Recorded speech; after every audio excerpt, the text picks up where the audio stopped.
It's a beautiful day in the neighbor pool. A beautiful day to be Deadpool. It's story time. Story time. Got any fans of Mr. Rogers out there today? I'm a pretty big fan of Captain America myself.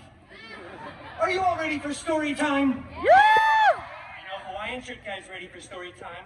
Hello there. All right, well, that's good to hear because I certainly have a story to tell. Gosh, I love to talk. Today's story is a beloved bedtime classic, a classic fairy tale, if you will, mashed together with an incredibly profitable licensing agreement. You guessed it, it's Cinder-pool. No spoilers. All right, I'm glad we got some fans of Cinder-pool out there. Let me just get on my reading glasses. There we go. If I can just turn on this. Okay, that doesn't work. Very good. Oh, look at Dogpool, huh? Look at these adorable drawings. Come on, give it up for Dogpool. Thank you. I scribbled these myself. All right, once upon a time. You know what? It just feels wrong when I'm doing it with myself. Why don't we all say it together, shall we? 1, 2, 3. Once upon a time. See, isn't that so much more fun and interactive when we're all in this together? For those of you that didn't participate, get your head in the game! Anyway, upon that time, once, Cinder-pool lived in a big mansion with his shiny-headed step-professor and a bunch of hideous step-mutants. The biggest one, Colossus, was always making up stupid rules that no one cared about. Like, please stop labeling other people's food in the fridge with your own initials. And for the love of Feige, stop hanging your underwear from the ceiling fan. I know, I never understood that rule. The other main step mutant, Negasonic Teenage Warhead, such a cool name, was always just texting and rolling her eyes. They were both super jealous because Cinder-pool had a much, and I mean much larger fan base. They don't call this story time with Colossus now, do they? Anyway, one day, an expendable non-union extra came running across the mansion grounds, screaming. King Thanos was planning the biggest battle of Phase 3, the last truly relevant phase. Cinder-pool desperately wanted to go to the big battle, but Colossus said, no. Too dangerous. Cinder-pool don't know how to be part of team. And then Colossus ripped up Cinder-pool's nicest costume before Negasonic Teenage Warhead, again such a cool name, made it explode into a million pieces with her mind powers. And then popped her gum. Oh, so Gen Z. On fleek, Sigma, no cap. Cinder-pool was very bummed and felt very vulnerable and exposed. Minus 100,000 aura, as Negasonic would say. He ran out onto the mansion grounds, stumbling for dramatic effect. How you doing there, child? When suddenly, a big, strange, sparkly circle appeared. And from out of that big, strange, sparkly circle walked out Cinder-pool's very hairy god mutants. All right, come on, Loki Bear. You have to actually step through the sparkly circle. Otherwise, the audience isn't going to know that you're here yet. Yes! Where's your cardigan, by the way? I made one for you, too. I shredded that. Okay, that's fair. I'm just glad you're here, and so are they. Oh, very hairy god mutant Wolverine. I desperately want to go to the big battle, but my mean step mutants vaporize my costume. Shut up. Growled Wolverine lovingly. What? I don't have a costume. I need to go to the big battle. Just get another costume then. And stop writing me into these stories. Okay, well, after that very sage and somewhat Australian advice, Cinder-pool headed off to the wardrobe department to get a freshly laundered costume, and then went to the big battle. Cinder-pool missed most of it, though, because he stopped for some chimichangas along the way. You know, priorities, right? Gets it. But rest assured, when Cinder-pool got there, the Avengers were still winning. Captain America looked so cool and so ruggedly handsome in those pants. I love Mr. Rogers. And meanwhile, Cinder-pool's very hairy god mutant Wolverine was... I'm going to pins. Okay. Thanks for coming, Logie Bear. Honestly, that checks out. I don't think we really had the rights to him back then anyway. Bye. Well, anyway, meanwhile, as the aliens were finally fleeing away in defeat, Cinder-pool saw something on the steps of one of the spaceships. It was a single glove. And a high five. Here you go, kid. Wow. This glove was so fancy. Big and gold with beautiful jewels. I think there were 6 of them, not that that's really relevant information. I wonder who this fits, thought Cinder-pool before trying it on. After some clicking, whizzing, and whirring, it adjusted right to Cinder-pool's arm. Then, out of nowhere, Iron Man came flying in out of left field screaming, "Hey, take that off. This is my sacrifice to make, all right? I really don't want to be Iron Man until I'm 90. Please let me go retire somewhere nice like Latveria or something." All right, one person got that. Yeah, don't worry, I'm a little confused myself. Then, other, much less relevant Avengers came running in too, saying things like, "Take that off, that's not a toy, whatever you do, do not snap." So obviously Cinder-pool snapped. I mean, Cinder-pool snapped a bunch, both physically and mentally. And the weirdest thing happened. It was probably unrelated to Cinder-pool's actions, but half of the people kept disappearing, and then reappearing, and then disappearing again. So many people were crying. Tony said "I love you" like 3,000 times, which was kind of mushy. But eventually, everyone did come back. But then the Avengers tackled Cinder-pool, ripped off his new favorite glove, and then when they went on to remake the movie, they CGI Tony's head onto Cinder-pool's majestic body, and it went on to become the most profitable film of the Feige cinematic universe. Yeah, the FCU, as I like to call it. I'm still workshopping that acronym. I feel like there's just one too many letters, huh? It's okay, though. Everything honestly worked out for Cinder-pool, because Cinder-pool went on to start his own, even more successful franchise. Yeah! That's right! Who's relevant now? Thank you. It was so insanely successful, in fact, that Cinder-pool was eventually invited to be part of the Avengers Endgame 2. Electric Boogaloo. No cap, kid. Coming to theaters at some point. Well, that's the end. Game, if you will. All right, we got a couple pun fans out there, like 3 of them. Thank you so much for that. I practice that in the shower all morning. All right, well, thank you all for coming to another illustrious story time with Deadpool lovies and dovies. I'll see you next time.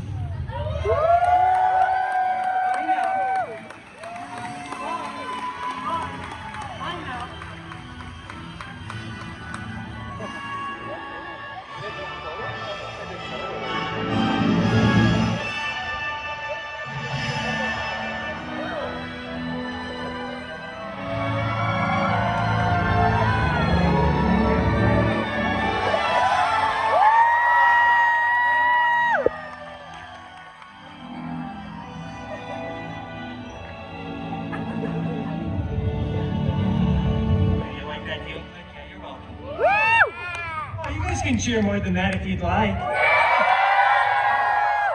gosh, thank you. That was so genuine and non-prompted. Are you all here for story time? Yeah, you guys like stories? Yeah. What are some of your favorite stories? Go ahead, name some. Yeah, Deadpool's my favorite too. Harry Potter. Little Mermaid. Oh wow, I just heard a very young child say Lord of the Flies. Okay. That's a mature choice. That must be some sort of Ant-Man reference or something. Oh, well, those are all right suggestions, but we're not going to do any of those because this is my show. Yeah, we're going to do what I want to do. Today I've got a tale full of action, romance, and guaranteed to be in strong award consideration at the end of the calendar year. It's Beauty-pool. Ken Wolver-beast. Ooh. She's scared. No, I saw you flinch, ma'am. You did. All right, let's get started, shall we? Okay. Well, that doesn't work. That's all right. It's pretty bright out today anyway. Oh, now I can see all of your beautiful, shining faces. Well, there's a couple of you from the earlier show. Here's looking at you, Hawaiian shirt guy. Okay, let's get started, shall we? Once upon a time. You know what? It just feels wrong when I'm doing it with myself. Why don't we all say it together, shall we? 1, 2, 3. Once upon a time. There you go. Wasn't that so much more fun and interactive? Well, anyway, upon that time, once, I was walking along, captivated by one of my favorite books, People Magazine's Sexiest Man Alive of 2010. Yeah, 2010 specifically. When all of a sudden I heard the galloping of my father's horse, Philippe. Come on, children, gallop with me now. Okay, yeah, Philippe was clearly under the weather today, that's all right. Well, you see, my father had left home earlier in the day to travel to the fair, but now Philippe was coming back alone. My father, no longer in the saddle. Oh, Philippe! I said, where's Papa? Is he in some kind of trouble? I asked him this like he was some sort of television horse that could understand English and respond in kind, but you know, Philippe is a real horse, because this is a story grounded in realism, yeah, so he just whinnied. I'm not fully brushed up on my whinnies, so I just leapt onto his back and guided him to take me to Papa, quickly. And off we galloped. Oh, we galloped deep, deep into the forest. Oh, we were so deep in that forest. Thank you, one person, for galloping for me, thank you. Oh, it grew very dark, very scary, very dangerous. Kind of like going to a Waffle House at 3 a.m. Yeah, this guy knows. Suddenly we came to a clearing where we saw an enchanted mansion rising out of the mist. It was Professor Xavier's school for gifted youngsters. I dismounted Philippe and sent him on his way, for I knew who lived here. You don't have to gallop this time. I sent him away. Thank you, though. I sent him on his way, for I knew who lived here. It was the hairy, the hideous. Did I mention Harry?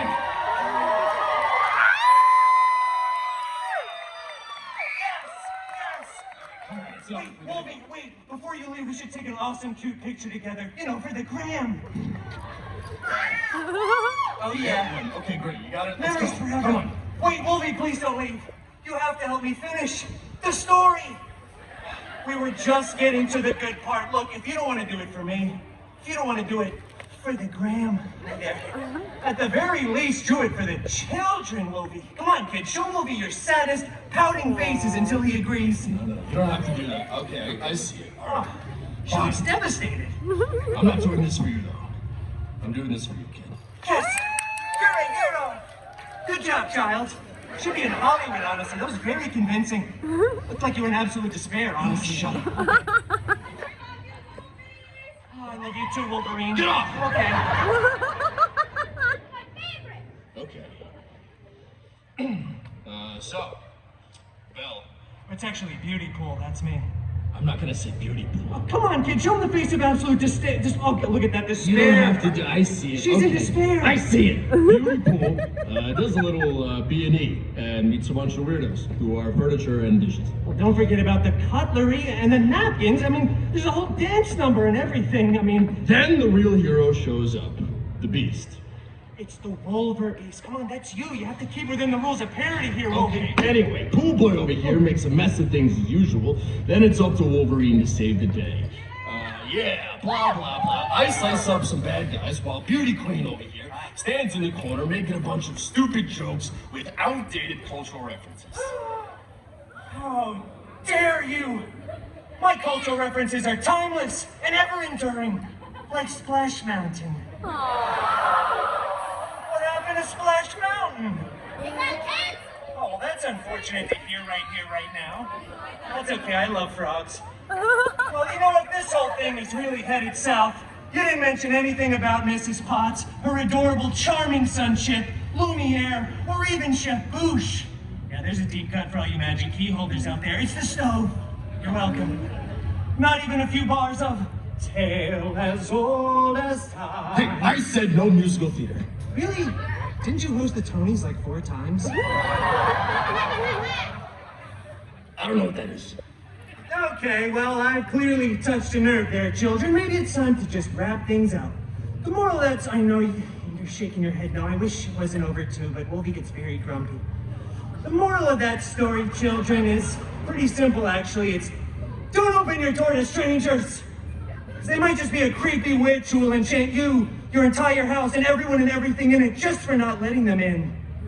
That's actually kind of a weird story now that I think of it. We tell this to children? You do. Okay, that's fair.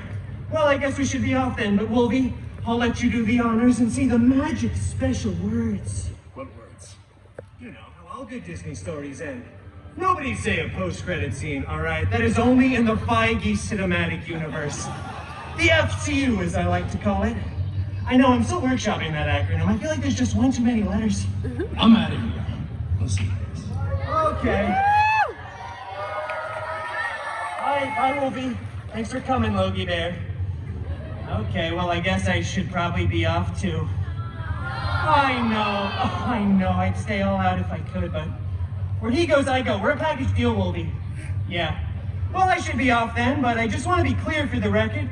Everyone did live happily ever after. That is until the direct-to-video release. I mean, it's pennies on the dollar at that point. Has anyone even seen Once Upon a Deadpool? Okay, she has. I have a Christmas special, everyone. Oh, second guy on, thank you. All right, well, they're playing me off, so I guess I'm going now.